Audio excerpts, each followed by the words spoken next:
ગુજરાત મોડલની વાતો થઈ રહી છે, પણ ગુજરાતમાં સરકારી પરીક્ષાઓ હેમખેમ રીતે પૂર્ણ નથી રહી, તે ખૂબ જ ચિંતાનો વિષય છે। જો કે આજે બનેલી ઘટના એ પહેલી નથી। અગાઉ પણ ગુજરાતમાં એકથી વધુ અનેક વખત સરકારી પરીક્ષાના પેપરો ફૂટી ગયા હોવાની ઘટના સામે આવી ચૂકી છે। તપાસ કરીશું, કોઈને બક્ષવામાં નહીં આવે, પરંતુ આજ સુધીની તપાસમાં કોઈ મોટા મગરો ઝડપાયા નથી। અને વધુ એક વખત પરીક્ષામાં છબરડો થયો છે। રવિવારે સ્ટાફ નર્સની પરીક્ષા યોજાઈ હતી, જેની આન્સર કીમાં જવાબની ગોઠવણ જોરદાર જોવા મળી હતી। તો આવો જોઈએ વધુ એક પરીક્ષાની ગોલમાલ।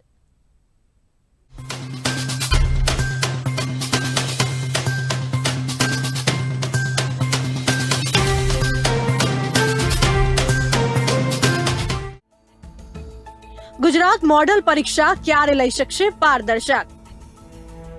વધુ એક પરીક્ષામાં છબરડો સામે આવ્યો।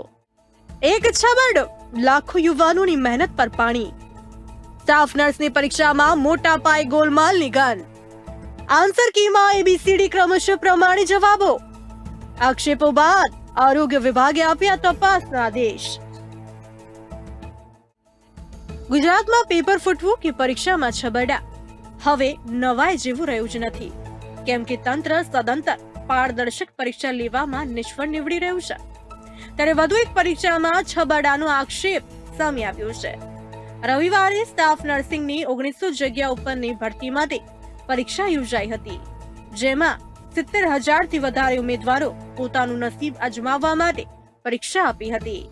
રાત દિવસ મહેનત કરી ઉમેદવારો પરીક્ષા આપવા પહોંચ્યા હતા, પણ એ ઉમેદવારોને ક્યાં ખબર હતી કે અમને ફરી વખત પણ નિરાશા જ હાથ લાગશે। અને થયું પણ એવું જ, કેમ કે નર્સિંગ સ્ટાફ પરીક્ષામાં પણ ગોલમાલ થયાના આક્ષેપ થઈ રહ્યા છે અને તપાસ માટે સીટની રચનાની માંગ કરવામાં આવી છે। તો જુઓ મહેનત કરી પરીક્ષા આપવા ગયેલ ઉમેદવારની વેદના।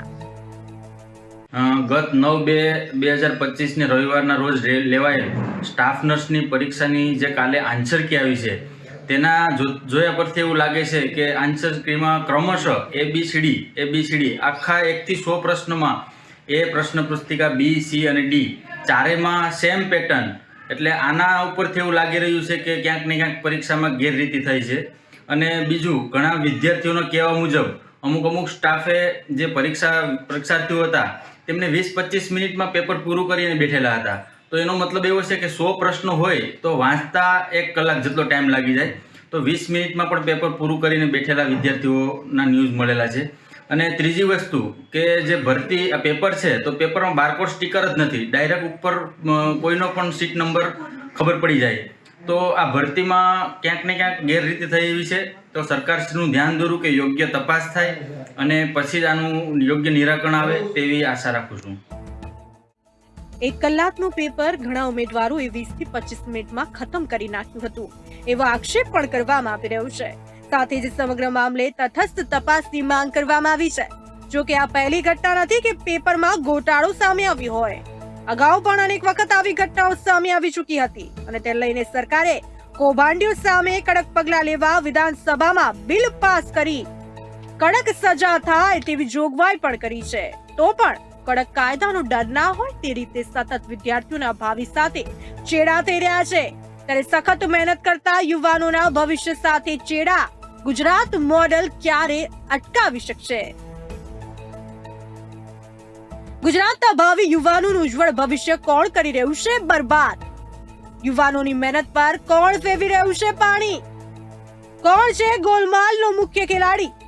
પરીક્ષામાં પ્રશ્નોની કોણે કરી ગોઠવણ? શું આ કોઈ સંયોગ છે કે જાણી જોઈને કરાયેલો પ્રયોગ?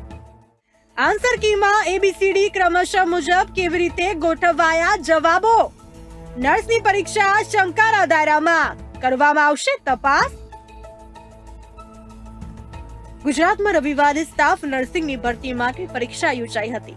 તમને જણાવી દઈએ કે સ્ટાફ નર્સિંગની 1900 જેટલી જગ્યા માટે અંદાજે 70,000 થી વધારે ઉમેદવારો પોતાનું નસીબ અજમાવવા માટે પરીક્ષા આપી હતી, પરંતુ કૌભાંડીઓ ઉમેદવારોની નસીબ વચ્ચે ખાઈ બની રહ્યા છે।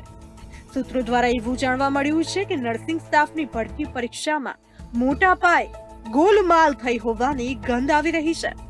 કોંગ્રેસ પ્રવક્તા મનીષ દોશીએ ટ્વીટ કરી સીએમને તપાસ કરવા માટે રજૂઆત કરી છે, પરંતુ વારંવાર વિદ્યાર્થીઓ સાથે આવું શા માટે કરવામાં આવે છે? એક બાજુ વિકાસની મોટી મોટી વાતો તો કરવામાં આવે છે, પારદર્શકતાની પણ બડાઈઓ કરવામાં આવે છે, ત્યારે શું ગુજરાતનું વહીવટી તંત્ર એટલું પણ સક્ષમ નથી કે પરીક્ષા પણ પારદર્શક લઈ શકે? સમગ્ર પરીક્ષામાં આક્ષેપો થતા આરોગ્ય તંત્ર દ્વારા તપાસના આદેશ આપવામાં આવ્યા છે. જીટીયુ વિદ્યાર્થીઓના હિતમાં નિર્ણય લેશે તેવું જણાવવામાં આવી રહ્યું છે. સમગ્ર મામલે અત્યારે ડેટા એનાલિસિસ કરવામાં આવી રહ્યું છે. આગામી 24 કલાકમાં રિપોર્ટ સોંપવાના આદેશ કરાયા છે. અધિક નિયામકે જણાવ્યું છે કે પરીક્ષામાં ગોટાળો જણાશે તો પરીક્ષા રદ કરવામાં આવશે. ત્યારે હવે જોવાનું એ રહ્યું કે તપાસમાં શું બહાર આવે છે. બ્યુરો રિપોર્ટ, બી ઇન્ડિયા ન્યૂઝ.